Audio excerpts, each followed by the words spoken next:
If you're struggling with lower back pain before, during, or after golf, this is the video for you, because today I'm going to take you through some exercises that you can do from home to start releasing this tension in your back, start to strengthen some of the muscles around it, and allow you to get back playing golf pain-free for the rest of your life.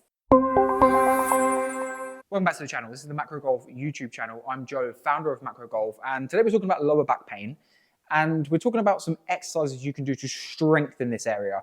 I've done quite a few videos on this in the past. I've got a video up here that I'll tag, which is talking a little bit more about some kind of mobility, flexibility exercises you can do for lower back pain. So we've covered flexibility, mobility. Let's now talk a little bit more about strengthening. And when we talk about strengthening for lower back pain, we're talking specifically around kind of core muscles and glutes. These are the areas that are really going to help you out. If we get these areas strong, we're going to add a little bit more resilience to this part of our body.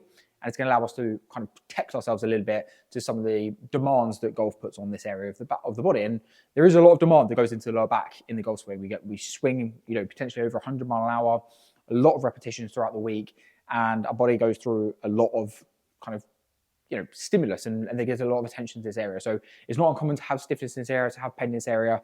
But with the exercise I'm going to show you today, we're going to hopefully free that up to you.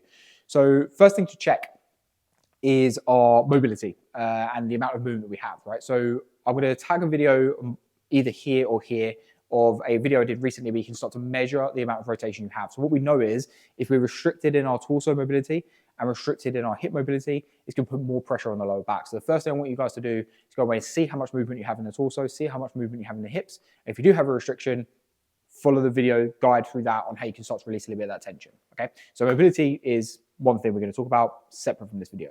The second thing now is about the strengthening and the exercises that we're going to work through today. So I'm going to show you 3 exercises, and I'm going to kind of take you through a full demonstration of how I want you to perform those exercises. And some of the videos will be explained by my colleague Sam. And what we're talking here about is strengthening core muscles, strengthening glutes to protect the back. So I'm going to jump over there in a second.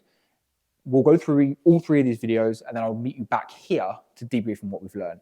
Before we get to that first video, just want to mention the Macro Golf app. We have hundreds and hundreds and hundreds and hundreds of videos, similar to videos that I'm going to show you today. All you need to do is head over to the link that is in the description below. You can do a 7-day free trial, or you can just go and browse everything we've got in there free of charge. You haven't got to pay anything, haven't got to even put your details, and you can see all the stuff that we've got going over there. So you can see all the exercises. You can search by body part. You can search by pain area. You can search by equipment that you've got. And you can see all our training plans from all of our videos in that way. So if you are looking to seriously improve your golf and your movement in 2025, this is the place to go. This is the place to be. Go and check that out. All the admin done. Let's now head over to exercise number 1, and I'll explain exactly what we're going to need to perform each movement at the start of that video. So let's head over to exercise 1. I'll meet you guys back here to debrief on what we've learned today.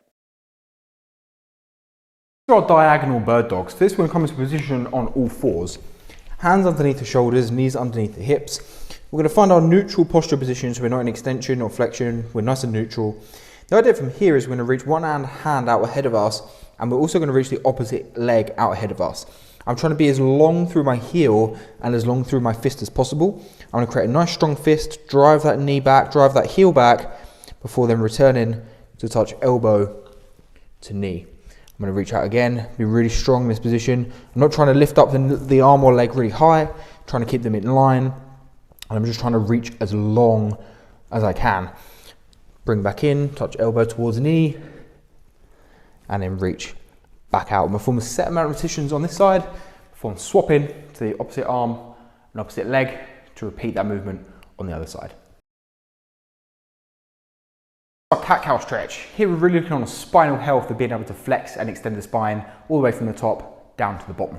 Now from here we're going to come into our kneeling position, hands down on the floor on all 4s, and the idea here is we're trying to push our hands into the ground, push our feet into the ground, and we're trying to get as much flexion in the spine as possible. I'm really going to need to squeeze from my glutes and from my core here, pushing my hands away from me to tuck all the way under into a big flexed position. I'm then going to drop belly button down, lift the tailbone up, lift my chin up, and create the opposite extended position. I'm going to work all the way now into a flex position, tucking under, and then back into an extended position.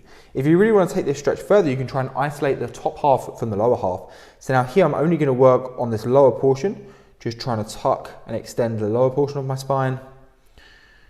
And then I'm only going to work on this upper portion after that. And you can play working on top half, lower half, and then work on full.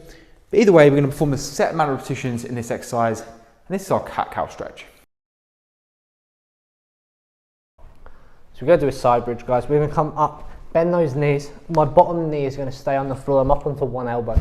From here, I'm going to drive my hips forward, fully extend those hips, squeezing those glutes, slowly controlling it back down. So really tensing those glutes, drive those hips forward and controlling it down. Okay, there we have it. There are lower back strengthening exercises. Hopefully you managed to kind of follow along in that video and learn what you need to do. Maybe you've even tried a few of these videos. What I'd recommend you do is if you're currently training, I would recommend you add these to the end of your current workouts. So take the exercises you've seen today, bolt them onto the end of your current training plan. If you're not currently training, you can do these from home and you can actually start to add these in almost every day. You can start to go through these movements almost like some kind of prescription exercises for recovering from an injury that you're having. So we can start to do these daily as part of our routine. We can combine these to the stretching exercises from the other video, and suddenly we have a little bit more of a plan on how we're going to improve our lower back pain and our lower back situation. Okay, so hopefully you enjoyed those videos. Hopefully you learned something from them. Combine these in. If you've got any questions, drop them in the comments below and either me or my team will get back to you on kind of any advice you need. But until then, guys, thank you for watching today. It really helps me out if you can hit the like button and subscribe. All of that stuff really, really does help us out. And again, if you've got any questions, drop them below and I'll see you guys on the next video.